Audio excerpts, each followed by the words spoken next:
पिछले दिनों मदर अब्बास साहब की किताब की लॉन्चिंग हुई, सेलेक्टेड से सिलेक्टेड तक। मदर अब्बास साहब बहुत सीनियर सहाफी हैं, हम सबके उस्ताद हैं, हम सब सीखते हैं उनसे। और उनकी किताब से यकीनन वो किताब पे तबसरा मैं क्या करूंगा, मैं वो किताब पढ़ना चाहूंगा, या पढ़ूंगा तो उससे जो कुछ मैंने सीखा है वो आपके सामने पेश करूंगा। तबसरे की मैं क्या जिसारत कर सकता हूँ। लेकिन मदर अब्बास साहब की किताब की लॉन्चिंग के दौरान जो चीज मैंने महसूस की वो ये कि उस वक्त वहां मौजूद जो सियासी जमातें थी जो मदर अब्बास साहब की किताब पे गुफ्तगू करने आई थी, वो ऐसा लग रहा था कि वो एतराफ जुर्म करने आई हैं। और उनको शायद दिलों में कोई ऐसा गिल्टी है, कोई महसूस है, ऐसा एहसास है कि शायद वो कौम को मुत्तहिद नहीं कर सकी और उनके आपस के इख्तलाफात, उनकी लड़ाइयाँ कौम को इख्तिलाफ की तरफ लेके चली गई। और उन्होंने इस बात का बरमला एतराफ किया कि हमें बैठ जाना चाहिए, ये मुल्क बहुत मुश्किल में है, ये कौम बहुत मुश्किल में है। इस कौम को महंगाई ने तबाह बर्बाद कर दिया है, इस कौम को अमन अमान के मामलात ने, इंफ्रास्ट्रक्चर ने मुश्किलात में डाला हुआ है, तालीम, रोजगार, हर चीजें खत्म हो चुकी हैं। तो वो एहसास था। वहाँ मौजूद बहुत ही सीनियर हमारे सियासतदान है, पीपल्स पार्टी से ताल्लुक है, सेनेटर ने, बहुत सीनियर साबिक चेयरमैन मोहतरम रब्बानी साहब ने बहुत तारीखी दलाइल दिए, तारीखी बातें की और उन्होंने इस बात का इजहार किया कि अब बैठ जाना चाहिए, वक्त आया है कि हम सबको बैठ जाना चाहिए। हाफिज नईमुर रहमान साहब, हाँ, अमीर जमात इस्लामी कराची, और जो कि एक ऐसा नाम है कराची के अंदर जो हर बच्चा है तो जानता है, और उन्होंने इस बात का इजहार किया कि हमसे माजी में जो गलतियां हुई हैं और जो कुछ हो चुका उसके बावजूद उसको हटा के हमें एक जगह बैठ जाना चाहिए और हमें अब मुल्क के लिए सोचना चाहिए। ये मुल्क आगे बढ़ेगा तो हम आगे बढ़ेंगे। इसी तरह फारूक सत्तार साहब ने भी एतराफ किया कि माजी में एमक्यूएम से बहुत ज्यादा गलतियां हुई। माजी में एमक्यूएम ने अगर दहशतगर्दी का रास्ता इख्तियार किया या एमक्यूएम ने अगर कोई गलत काम किया तो बहरहाल वो गलती थी और इस गलती को सुधारने का वक्त आ चुका है। इसी तरह मोहम्मद जुबैर साहब ने भी एतराफ किया। इसमें मुसद्दुल्लाह खान साहब ने यकीनन कुछ तंज की दिए चलाए और उन्होंने जो जूम आए जुमले हैं उसमें बहुत सारी बातें कह गए, जिसमें 9 मई का जिक्र भी था और जिसमें सियासतदानों के हवाले से भी बातचीत थी। इसी तरह सुहेल वराइश साहब ने तो बहुत ही सख्त बात के हैं और उन्होंने जमात इस्लामी समेत और दीगर पीपल्स पार्टी और तमाम जमातों को उन्होंने बहुत हदब तनकीर बनाया। ये सब ओवरऑल बात करने का मकसद ये है कि मुझे ऐसा लगता है कि ये ऐसे डायलॉग, ऐसी सेमिनार होते रहने चाहिए, क्योंकि जब आपको इजहार का मौका मिलता है, जब आप बात करते हैं, जब आप अपने एतराफ करते हैं तो फिर कुछ सिमत तय होती है। और ये जो नेशनल डायलॉग की बात हो रही है, अगर इस पर अमल कर लिया जाए, वो जब मैं वो कॉन्फ्रेंस सुन रहा था, वो सुनने के बाद पूरी 2-2.5 घंटे का, और मुझे ऐसा लगा कि हाँ, यकीनन अल्लाह ताला ने हमारे मुल्क में ऐसे लोग रखे हैं जो इस मुल्क को किसी अच्छी स्थिति में लेके जा सकते हैं और इस मुल्क में बेहतरी ला सकते हैं। चाहे वो किसी भी पार्टी में हो, वो किसी भी जमात से ताल्लुक रखते हो, लेकिन हर जमात में अच्छे लोग मौजूद हैं, वो काम कर सकते हैं अगर उनको एक जगह बिठा दिया जाए। जरूरत इस बात की है ये जमातें सिर्फ तकरीर ना करें, नेशनल डायलॉग की बात ना करें, बल्कि पहल करें, आगे बढ़े। और क्या ही खूबसूरत मंजर हो जब इमरान खान साहब जो इस वक्त जेल में है और जो इस वक्त बहुत मुश्किल में है, उनके ऊपर एक बहुत मुश्किल वक्त गुजर रहा है, उनके वोटर्स पे बहुत मुश्किल वक्त गुजर रहा है, इमरान खान के वोटर्स पे, इमरान खान के कारकुनान पे। इस वक्त अगर जिस तरह बिलावल भुट्टो साहब इमरान खान के लिए बोल रहे हैं, तो वो इसलिए तो नहीं बोल रहे हैं कि उनको इमरान खान से हमदर्दी हो गई है, बल्कि यकीनन वो इसलिए बोल रहे हैं कि वो नवाज शरीफ के अगेंस्ट खड़े हुए। जब वो गुज़श्ता हुकूमत में नवाज शरीफ के साथ थे तो इमरान खान के खिलाफ बोल रहे थे। वो नवाज शरीफ साहब इस वक्त इमरान खान के अगेंस्ट खड़े हुए, जैसे वो खड़े रहे, जिस तरह दोनों का आपस में लहा है। लेकिन मैं याद दिलाना चाहता हूँ कि माजी में गालिबन 2013 की बात है, जब इमरान खान साहब जख्मी हो गए थे तो नवाज शरीफ साहब इमरान खान साहब की इयादत करने उनके घर पहुंच गया या हॉस्पिटल पहुंच गया, और एक बहुत खुशगवार माहौल था वो जब इमरान खान की इयादत की थी उन्होंने जाके और इमरान खान से मुलाकात की थी। उसका उस इयादत का, उस गुफ्तगू का, उस मुलाकात का, उसकी तमाम जब फुटेजेस आई, जब तस्वीर शाया हुई, तो उसके असरात नीचे की सतह पे बहुत अच्छे आए। कारकुनान में आपस में एक दिल खुल गए, जो एक तलखियां हैं वो कम होती चली गई। आज फिर इस चीज की जरूरत है। क्या ही अच्छा हो कि नवाज शरीफ साहब की तरफ से इलेक्शन, 8 फरवरी को इलेक्शन है, इलेक्शन से पहले नवाज शरीफ साहब की तरफ से एक बयान आ जाए, इमरान खान के हक में बयान आ जाए कि इमरान खान के खिलाफ जो मुकदमा कायम किए जा रहे हैं पै दर पे, और सब जानते हैं कि ये पै दर पे मुकदमा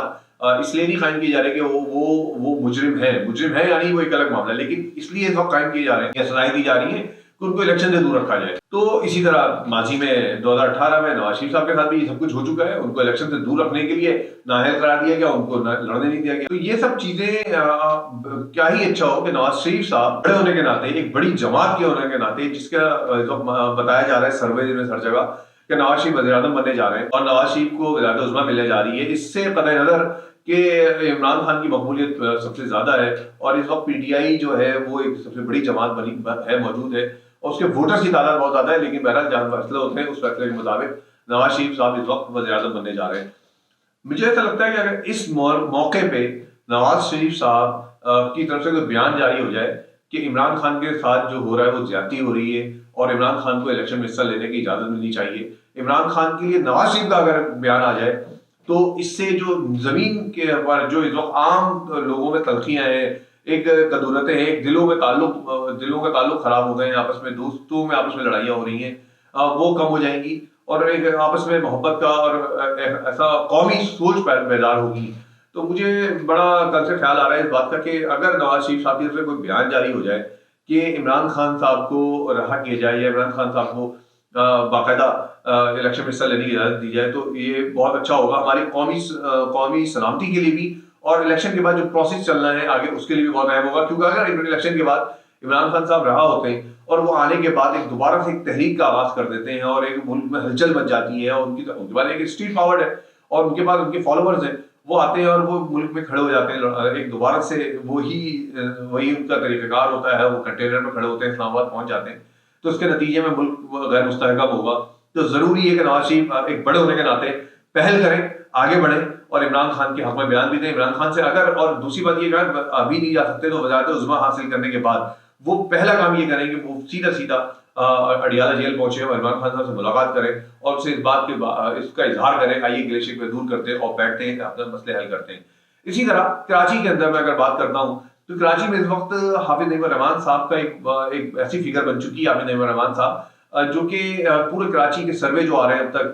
पल्स का सर्वे आया, उर्दू न्यूज का सर्वे आया, उसके मुताबिक कराची में तो जमात इस्लामी इस वक्त बड़ी पोजीशन पर है और एक अच्छी उसमें जो नशिस्तें हासिल करने जा रही है, बड़ी पार्टी बनकर उभरी है। पीपल्स पार्टी को इस वक्त चौथे पांचवें नंबर पे चली गई है और इसी तरह पाकिस्तान के अंदर जमात इस्लामी इस वक्त तीसरे नंबर पर है, गैल्प सर्वे, पल्स सर्वे के मुताबिक भी और उर्दू न्यूज के सर्वे के मुताबिक भी। तो जब कराची में और पाकिस्तान में जमात इस्लामी की एक वर्थ बन गई है, तो इसका मतलब है कि जमात इस्लामी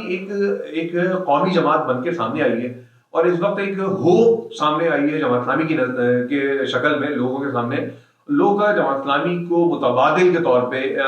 जो साबका जमातें, दो बड़ी पार्टियां जो हुकूमत में लड़ती रही हैं, हुकूमत में आती रही हैं, उनके अगेंस्ट जमात इस्लामी को एक मुतबादिल के तौर पे देखना शुरू कर दिया लोगों ने। अब आम लोगों से बात करें तो वो ये बात कह रहे हैं कि हम इस वक्त जमात इस्लामी को वोट डालना चाहते हैं। इसका मतलब है जमात इस्लामी ने अपनी जगह बनाई है और यकीनन इसमें कराची में हाफिज नईम रहमान का या बलूचिस्तान में मौलाना हिदायतुर रहमान का बड़ा इसमें दखल है। इसी तरह सेनेटर मुश्ताक साहब का बहुत दखल है कि इन्होंने पूरे 5 साल से जो एक तहरीक चलाई हुई थी और जिस तरह लोगों में काम किया, ये अपनी जगह है। जरूरत इस बात की है कि हाफिज नईम रहमान साहब भी अगर अब बड़े बन का मुजाहरा करें और अपने आप को ये साबित करें कि वो इस शहर के बड़े हैं, इस शहर के जिम्मेदार हैं, इस शहर के वारिस कह सकते हैं, इस शहर के लोग उनकी तरफ देख रहे हैं उम्मीद की नजरों से, चाहे वो तालिब इल्म हो जिनके मार्क्स कम कर दिए गए, चाहे वो आम लोग हो जो बिजली से सताए हुए हों, जो पानी के सताए हुए हों, वो उनकी तरफ देख रहे हैं। तो अगर वो ये ऐलान करते हैं कि एमक्यूएम अल्ताफ हुसैन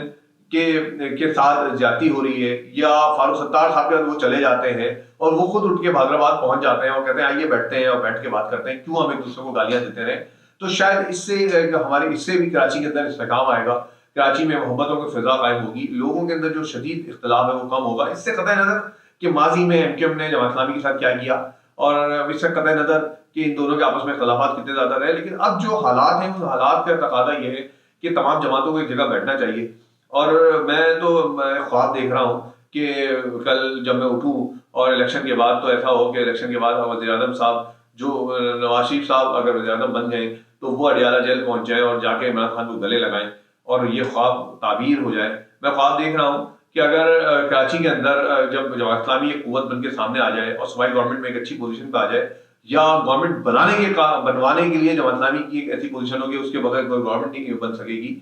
तो हाफिज नईम रहमान साहब बड़े बन का मुजाहरा करें, वो छोटी जमातों के पास जाएं और वो बैठें और कहें चलें ठीक है मिलकर शहर की तरक्की के लिए काम करते हैं। और ये मुमकिनात में से है क्योंकि नवाज शरीफ साहब माजी में ये बात साबित कर चुके हैं कि वो इमरान खान से मिलने गए थे और उन्होंने जो भी इख्तलाफात थे उसके बावजूद उन्होंने उनकी आदत की थी, तो उम्मीद है कि नवाज शरीफ साहब ये काम करेंगे। और माजी में हाफिज नईम रहमान साहब की तरफ से भी ये बात साबित हो चुकी है कि बहुत सारे मौक़ों पर उन्होंने इसका इजहार किया है। दूसरी जानिब अगर देखा जाए तो कराची के अंदर अगर हम बात करते हैं पीपल्स पार्टी की, तो पीपल्स पार्टी को भी चाहिए कि अपने वो सीनियर रहनुमा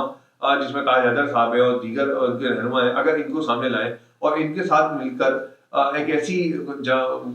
कौमी सोच पैदा करने की कोशिश करें, तमाम पार्टियों के साथ मिलें और अब महरूमियों से निकालने के लिए कोशिश करें। ये ना हो कि इलेक्शन के बाद धांधली के इल्जामात के साथ एक दफा फिर तहरीकों और एहतजाजों का सिलसिला शुरू हो जाए। इसलिए बहुत जरूरी है कि तमाम जमातें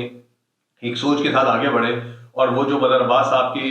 किताब की लॉन्चिंग के दौरान जो इस बात का इजहार किया गया है कि नेशनल डायलॉग किया जाए, उस पर अमली जाना पहनाया जाए और हकीकी मायनों में इस मुल्क, इस कौम के लिए कुछ किया जाए। मुझे उम्मीद है कि इंशाल्लाह आने वाले दिनों में पाकिस्तान के हालात बेहतर होंगे, कराची के भी हालात बेहतर होंगे और हम जो इन महरूमियों से गुजर रहे हैं इनसे हम बाहर निकलेंगे। अल्लाह ताला से दुआ है कि अल्लाह ताला हमारे कौमी लीडर्स को भी सही सोच, सही फैसला करने की तौफीक अता फरमाए और हमारे वोटर्स को भी, हमारे अवाम को भी 8 फरवरी को सही फैसला करने की तौफीक अता फरमाए कि वो जब वोट डालने जाएं तो वो ये बात देख लें कि मादी में उनके साथ क्या हुआ है और अब उनको अपने आप को सुधारना है, अपने आप को हालात बेहतर करने के लिए नहीं करने। अल्लाह ताला हमारे पाकिस्तान की इबादत करें।